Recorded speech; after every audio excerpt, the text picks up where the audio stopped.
Bonjour à tous, dans cette vidéo, on va apprendre la propriété fondamentale de proportion. Quand et comment on l'utilise. Donc, la propriété fondamentale de proportion, dans toute proportion, le produit de moyen est égal au produit des extrêmes. Donc, on a quelques exemples, on va appliquer cette propriété. Donc, quand on l'utilise, si on a deux fractions entre eux égales, donc on utilise la propriété fondamentale de proportion quand on a deux fractions entre eux égales. Comment on peut l'utiliser? Je vous montre. Maintenant, la propriété fondamentale de proportion dit que le produit de moyen est égal à le produit des extrêmes. C'est-à-dire, le produit de moyen, c'est x fois 2, est égal à le produit des extrêmes, c'est 2 fois 3.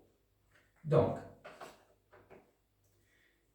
x fois 2 est égal à 2x, est égal à 2 fois 3 est égal à 6. Donc, maintenant, pourquoi on l'utilise? Par exemple, ici, vous trouvez la valeur, la valeur de x. Maintenant, vous trouvez la valeur de x. Qu'est-ce que je dois faire pour isoler x? Je dois diviser par 2. Et ce que je fais avec ce côté, je dois faire le même avec ce côté. Donc, 2x divisé par 2 est égal à x. Est égal à 6 divisé par 2 est égal à 3. Et j'ai trouvé la valeur de x. Donc, ici, on utilise la propriété fondamentale de proportion pour trouver la valeur inconnue. Comment on l'utilise? Le produit du moyen est égal à le produit des extrêmes. Et quand on l'utilise, si on a deux fractions entre eux, est égal. Maintenant, ici, on a aussi trouvé la valeur de x. Déterminer la valeur de x. Ici, on regarde, aussi on a deux fractions. Entre eux est égal. Donc, je peux appliquer la propriété fondamentale de proportion. Comment le produit du moyen est égal à le produit des extrêmes. Et ici, x plus 4 fois 3. Celle-là, en terme. X plus 4 fois 3. Donc, x plus 4 fois 3 est égal à 5 fois 2. Le produit du moyen est égal au produit des extrêmes.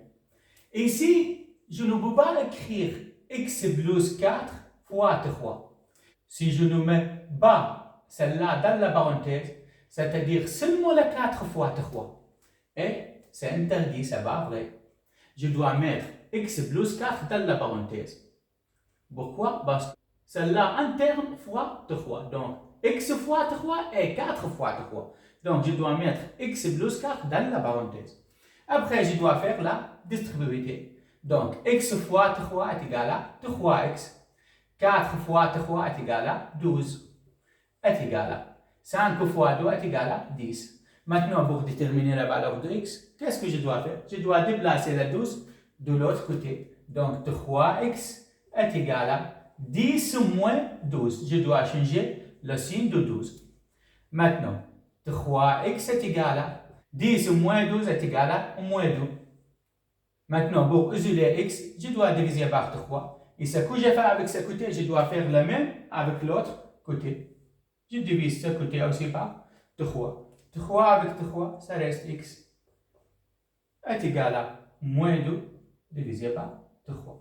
J'ai déterminé la valeur de x. Et ici, déterminer la valeur de x. Est-ce que je peux appliquer la propriété fondamentale de proportion? Parce qu'on a déjà dit, on utilise la propriété fondamentale de proportion si on a deux fractions entre eux est égal. Est-ce qu'on a deux fractions? On va réfléchir. Si je fais comme ça. Est-ce que je change la valeur de 6? Non. Pourquoi? Parce que 6 divisé par 1, c'est égal à 6. Je ne change rien. Ah aussi, j'ai écrit le 6 comme une fraction. Maintenant, on a deux fractions entre eux est égal, sans changer la valeur de 6. Donc, maintenant, je vais appliquer le produit de moyen est égal à le produit des extraits. Donc, moins 3x fois 1 est égal à moins 3x. Le produit de moyen est égal à le produit des extraits est égal à 4 fois 6 est égal à 24. Maintenant, pour isoler l'ex, qu'est-ce que je dois faire? Je dois diviser par moins 3. Et ce que je fais avec ce côté, je dois faire le même avec l'autre côté. Donc, j'ai divisé celle-là par moins 3. Je divise aussi celle-là par moins 3. Donc, moins 3 avec moins 3, ça reste x est égal à 24 divisé par moins 3. 24 divisé par moins 3 est égal à moins. Pourquoi? Parce que plus divisé par moins, parce que le signe de 24, c'est positif. Donc, plus divisé par moins est égal à moins. 24 divisé par 3 est égal à 8. Et j'ai déterminé la valeur de x en utilisant la propriété fondamentale des proportions.